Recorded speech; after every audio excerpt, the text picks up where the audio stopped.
திருச்சி மாவட்டம் மண்ணச்சநல்லூர் அருகே கோவில் கும்பாபிஷேகத்தின் போது வானத்தை நோக்கி வீசிய வெடி தவறுதலாக சிறுமியின் தோள்பட்டையில் விழுந்து படுகாயமடைந்த நிலையில் சிறுமி சிகிச்சை பலனின்றி உயிரிழந்தார். இதுகுறித்த விவரங்களோடு இணைகிறார் எமது செய்தியாளர் தீனதயாளன். தீனதயாளன், என்ன நடந்தது? முழு விவரங்கள். ஹரிணி, வணக்கம்.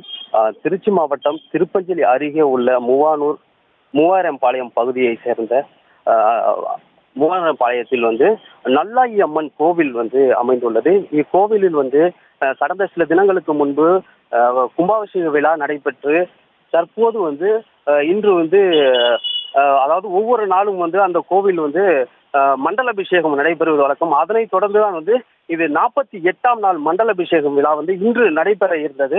இந்த மண்டலாபிஷேகம் விழாவை தொடர்ந்து அந்த பகுதியில் உள்ள அந்த நல்லாயம்மன் கோவிலுக்காக புனித நீர் எடுப்பதற்காக முக்கம்பூர் பகுதியில் உள்ள காவிரி ஆற்றுக்கு சென்று புனித நீர் எடுப்பதற்கு கிராம மக்கள் ஒன்று திரண்டு சென்றனர்.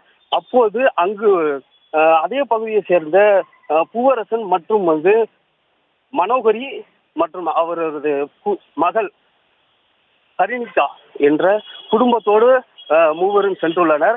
அப்போது புனித நீர் எடுக்கும் பொழுது புனித நீர் எடுத்து தீர்த்தமானது கிளம்புவதற்காக தயாராக இருந்த போது அங்கு வான வேடிக்கையானது விடப்பட்டது.